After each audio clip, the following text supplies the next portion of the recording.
join us.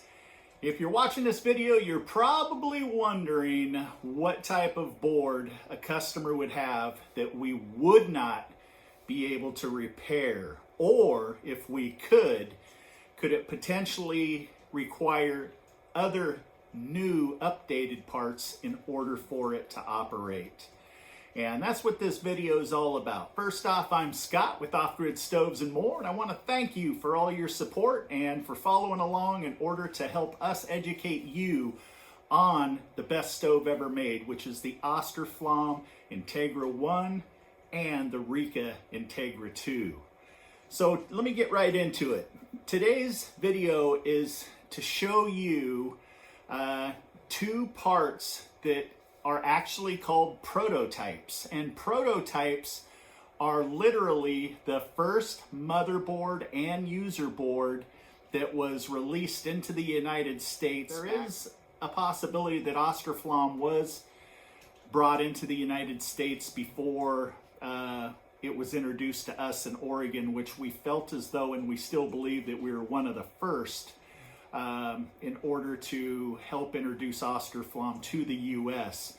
But there could possibly be somebody out there that did introduce it back in 1989. We did not introduce Austroflamm until 1990.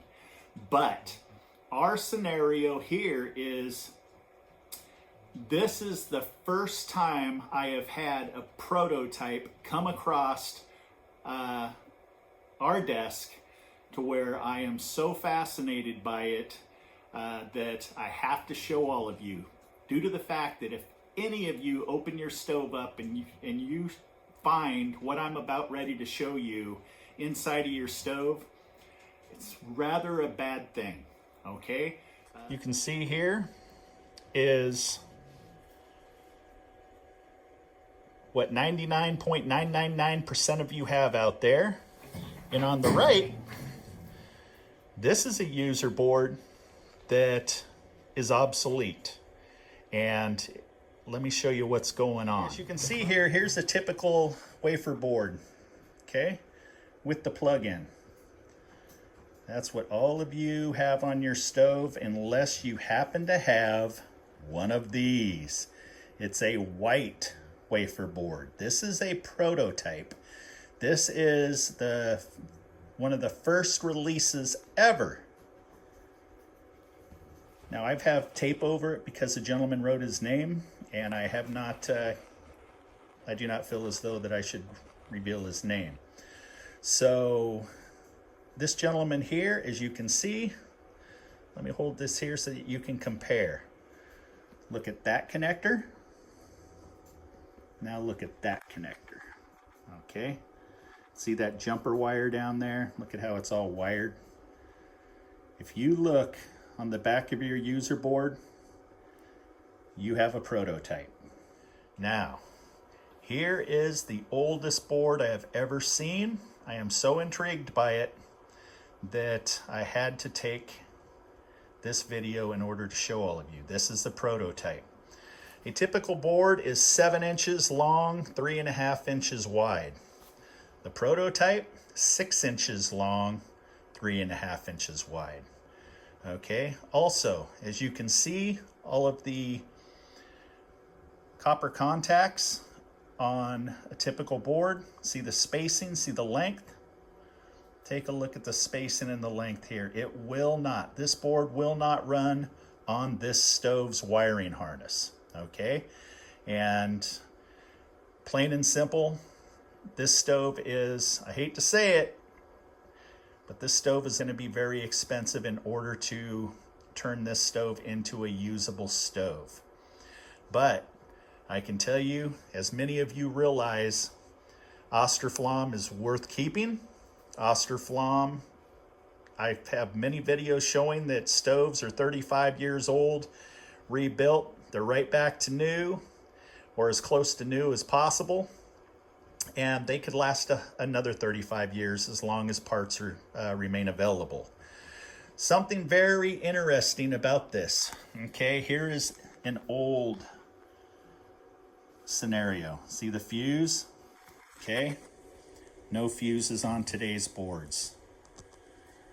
This here, the oldest EEPROM I have ever seen. Let me just walk around here and show you. 1.1, okay? That's exciting to me. And again, if by chance you do not have a 3.5B on your motherboard, you can email us or watch our upgraded video and you'll learn all about it and all the different EEPROMs. And you know, the EEPROMs is pretty much, it controls all of the functioning of the stove. So like the typical EEPROM out there is 2.4 all the way up to 3.5B. If you have one of the older EEPROMs, you turn on your stove, everything turns on. So again, fascinating.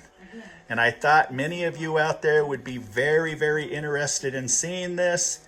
And you know, this is something to where I did talk with this customer and there just seemed to be issues in trying to guide him through troubleshooting his stove. And there's no way in the world we could have ever helped him troubleshoot the stove when you have an old user board and an old motherboard like so, with programming and the function of this stove with a 1.1 EEPROM. You know what?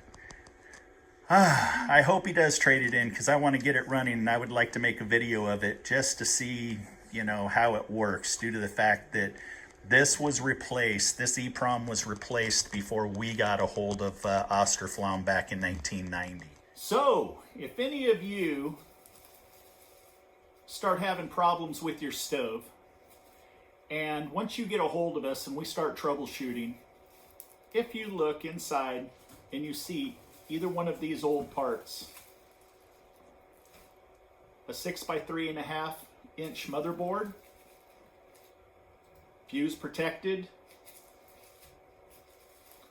or a completely different white computer board, wafer board, okay? You have a prototype, and unfortunately, there probably isn't going to be much that we're going to be able to do for you due to the fact that, again, you'll have to replace both of those components along with the wiring harness, and you are going to have more than likely the skills to be able to get your stove and strip it down and then put it back together. So I just wanted to share this awesome scenario with you guys, and again, thank you very much for all your support, and all we can say during these crazy times in this world, stay safe out there. Peace.